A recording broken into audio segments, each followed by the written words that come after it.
This video will go over the version 1.0 of what I'm calling the Ultra Instinct prototype rover that I've been building for about 2-3 weeks now. I've been putting together different pieces, different sensors, different batteries, and different breadboard designs. And what I'm going to show you in this video is kind of an overall view of the sensors I'm using, the controllers, the motors, and how I'm powering the whole thing.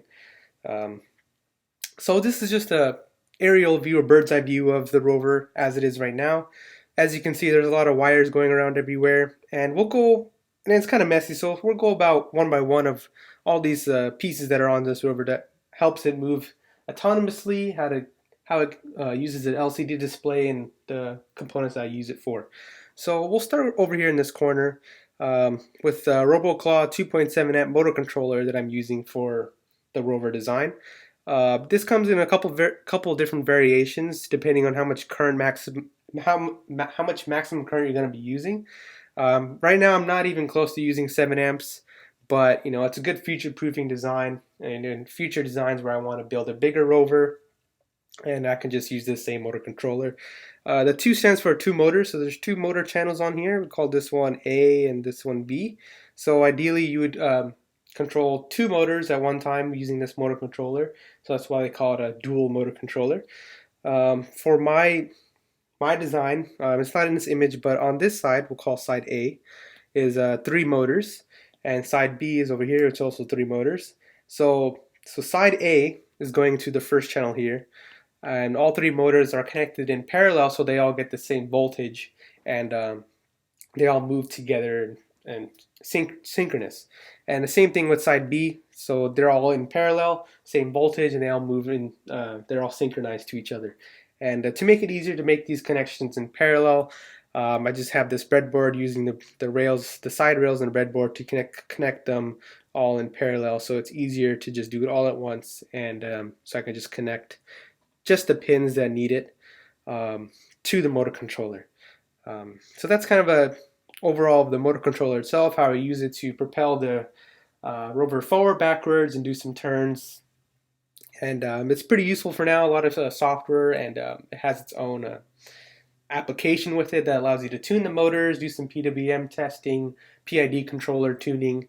That's all that stuff I'm going to do in the future versions when I figure out what's the best way to use that application. But for now, we're just having some fun with it. So the last 2 pins right here are plus or minus, which is the power. So the power supplied to the controller itself and all 6 motors. So if we just follow those 2 pins, we'll go over to this side and you'll see 2 batteries here. So we'll move over there. We got 2 3.7 volt lithium polymer batteries here that are connected in series to get you 7.4 volts nominal capacity. Fully charged, they give you about 7.7 volts, which is good. A lot of extra voltage is not bad. And they are 2,000 milliamp hours, 2,000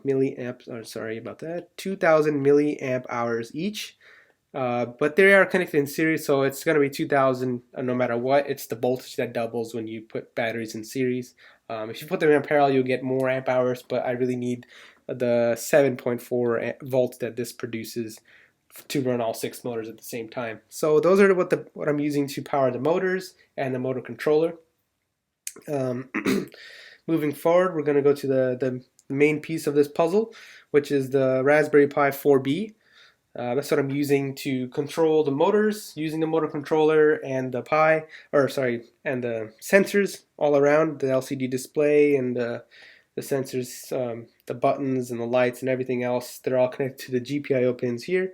Some of these pins are actually on the breadboard itself, so we got the 5 volt rail, the 3.3 volt rail, I2C rail here, so it's kind of easier to plug multiple sensors in parallel here instead of having such a big mess here that it already is. So it would have been worse if I had not used this breadboard. But this is a prototype, so eventually we'll clean this up in a bit. But that's what I've been using for all the controlling. The microcontroller, I'm using obviously Python 3 for this, and Spider as my IDE of choice. There's other better ones I know of, PyCharm,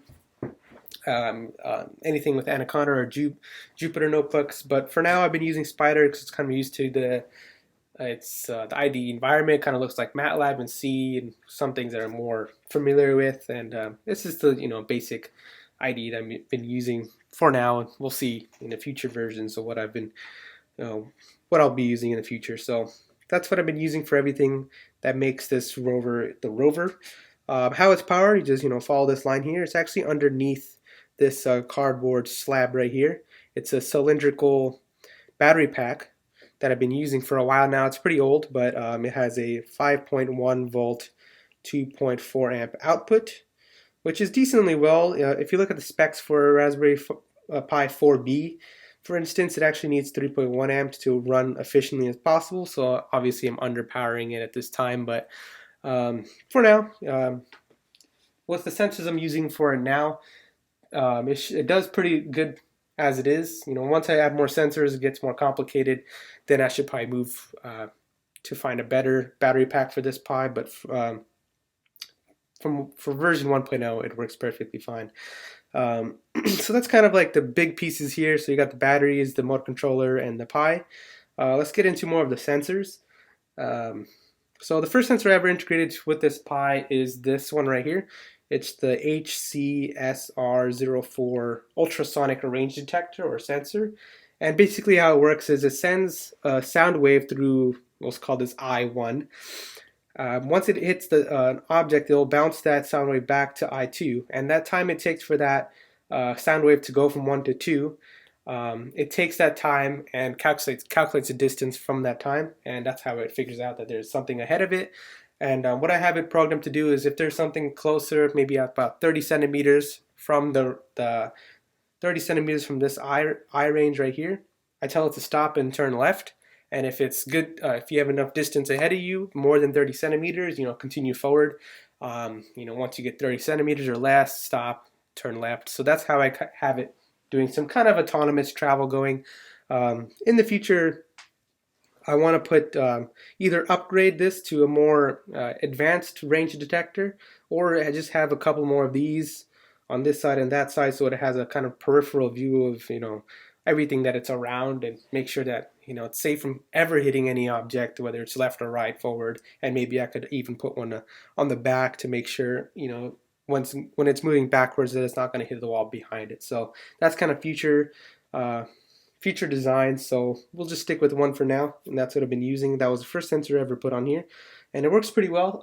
I still have to build an environment, a better environment, to show you how it works, and that'll be in a future video. So we'll move forward to this kind of electronics bay right here. You can probably see right here, this is the LCD display. It's a 16:2 LCD display. What it's showing is the data from here, which is an analog temperature sensor that works with a thermistor. If you see that right there, it's thermistor. It just measures the ambient temperature of the room, whether it's outside or inside. It's just some sensor I wanted to put on there just to show, kind of show me how it works in the LCD, how to get this data to the analog data to the analog to digital converter that's over here, analog to digital converter, that's right here. How it gets that information from there to there, and it sends that information to the Pi and back towards the LCD display to write down the temperature that I have right there. So that was kind of my first way to understand how to program the LCD display. And from that, once I figured out how to do that, I used the distance measurements from this range detector, and also put the distances on the second line of here. So those are the two things, and I'll show you that in live in a couple minutes. So those are the two main ones, so the ADC and the temperature sensor. Last couple things is there's a button here. I like to call it the kill switch, and basically when I click it, it stops the Python program, stops all the motors, and it's kind of a fail-safe in case something goes wrong. Sometimes this range detector freezes and it just slams into a wall, and instead of trying to hold it, try to grab my computer and press pause on the program itself, I could just press this button here and it stops everything. And this light kind of gives me another indication whether it worked or not. Usually it's green when it's operating, and then when I press the button here, it turns red, and you'll see that in a second. You also might be wondering here, this is a real-time clock. It can show you date and time, which is another thing I wanted to put on the display, but it's not plugged in yet. I've been having some issues with the Python libraries included with it. The sensor kit that came with these is not supported anymore, so I've been using this one I had from a while back, and I just haven't connected it yet. So that's kind of an overall view of all the sensors I've put on there, and the overall view of the actual rover. Um, and just just a quick thing if you want to see, these are the motors. This is side B that I was mentioning before of the rover, so it's kind of the same. It's the same thing on side A.